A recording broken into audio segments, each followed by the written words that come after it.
Seigneur, ta parole au quotidien nous nourrit et nous donne vie. Seigneur, ta parole au quotidien nous nourrit et nous donne vie. Lecture du livre du prophète Isaïe, chapitre 7, versets 1 à 3 et 8 à 10.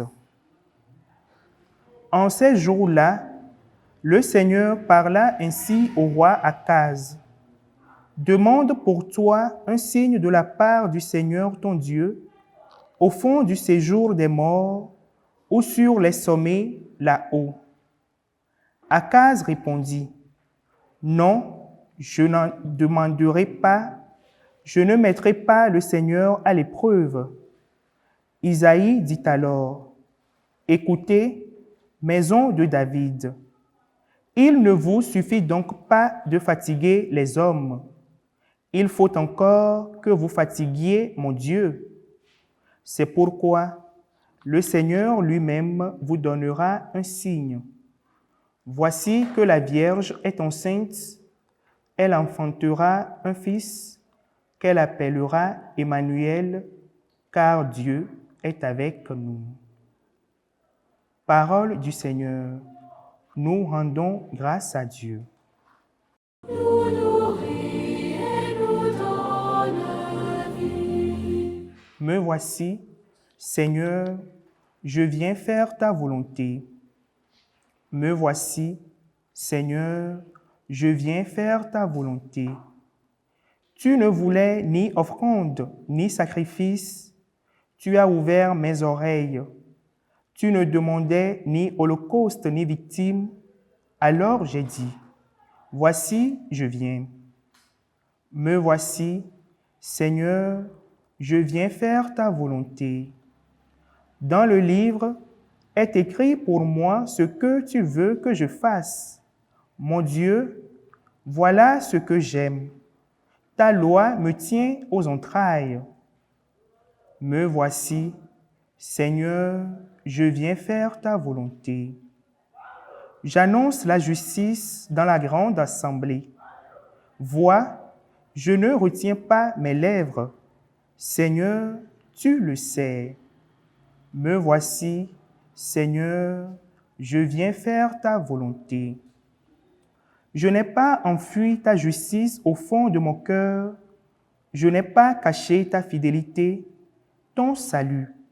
J'ai dit ton amour et ta vérité à la grande assemblée. Me voici, Seigneur, je viens faire ta volonté. Nous nourrit et nous donne vie. Lecture de la lettre aux Hébreux, chapitre 10, versets 4 à 10. Frères, il est impossible que du sang de taureau et de boue enlève les péchés. Aussi, en entrant dans le monde, le Christ dit, « Tu n'as voulu ni sacrifice ni offrande, mais tu m'as formé un corps. Tu n'as pas agréé les sacrifices ni les holocaustes pour le péché. » Alors j'ai dit, « Me voici, je suis venu pour faire ta volonté, ainsi qu'il est écrit de moi dans le livre. » Le Christ commence donc par dire, « Tu n'as pas voulu ni agréer les sacrifices et les offrandes, les holocaustes et les sacrifices pour le péché, ceux que la loi prescrit d'offrir. » Puis il déclare, « Me voici, je suis venu pour faire ta volonté. » Ainsi, il supprime le premier état de choses pour établir le second. Et c'est grâce à cette volonté que nous sommes sanctifiés par l'offrande que Jésus-Christ a faite de son corps une fois pour toutes. Parole du Seigneur, nous rendons grâce à Dieu. Gloire et louange à toi, Seigneur.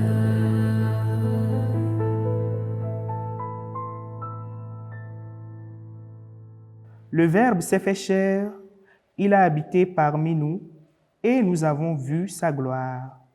Gloire et louange à toi, Seigneur.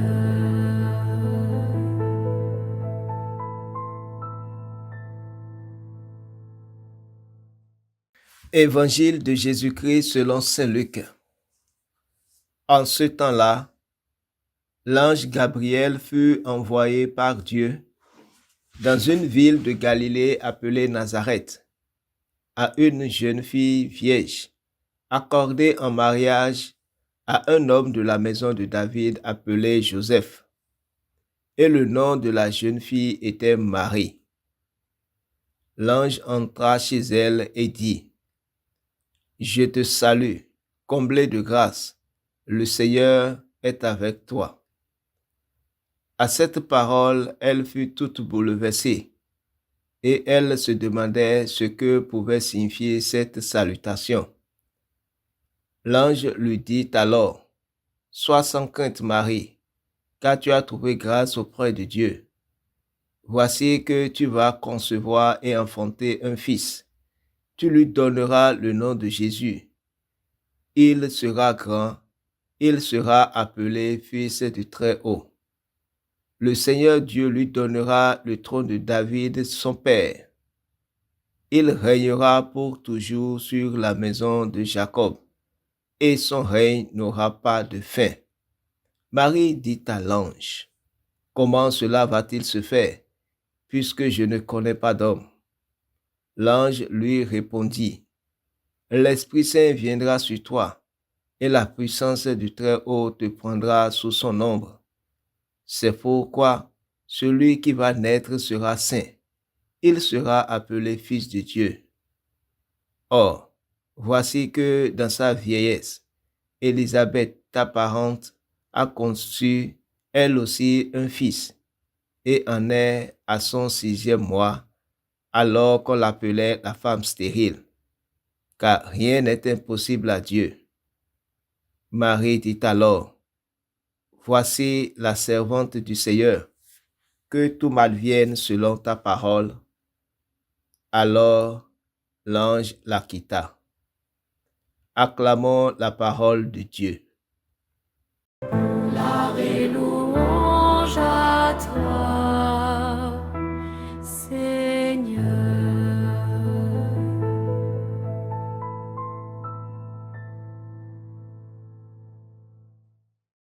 Chers frères et sœurs, en cette fête de l'Annonciation, l'Église nous invite à contempler un moment décisif de l'histoire du salut, le moment où Dieu entre dans l'histoire humaine par le oui d'une femme, la Vierge Marie. Voici la servante du Seigneur, que tout m'advienne selon ta parole. Ce simple oui a changé l'histoire du monde, parce qu'une femme a fait confiance à Dieu, le Verbe s'est fait chair et Dieu s'est fait proche de l'humanité. Ce qui est frappant dans l'Évangile, c'est que l'ange ne l'appelle pas seulement Marie, il l'appelle comblée de grâce. Cela signifie que Dieu la voit déjà avec un regard d'amour et de mission. Mais ce message ne concerne pas seulement Marie. D'une certaine manière, il concerne chacun de nous. Dieu continue d'avoir besoin d'hommes et de femmes disponibles. Il a besoin de nos mains pour aider ceux qui souffrent. Il a besoin de nos paroles pour apporter l'espérance. Il a besoin de nos yeux pour voir les détresses de notre monde. Autrement dit, Dieu continue de venir dans le monde à travers ceux qui acceptent de dire oui. Et c'est justement ce que le temps de carême veut nous apprendre. Retrouver ce oui que nous avons prononcé au jour de notre baptême. Chaque jour, nous sommes invités à renouveler cette confiance. Seigneur, que ta volonté se fasse dans ma vie. Chers frères et sœurs, aujourd'hui encore, Dieu nous appelle. Il ne nous demande pas d'être parfaits. Il nous demande simplement un cœur disponible.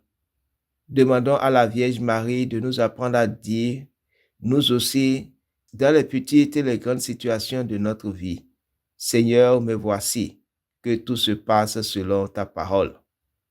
Et si nous faisons confiance comme elle, Dieu pourra accomplir de grandes choses dans notre vie et dans notre monde.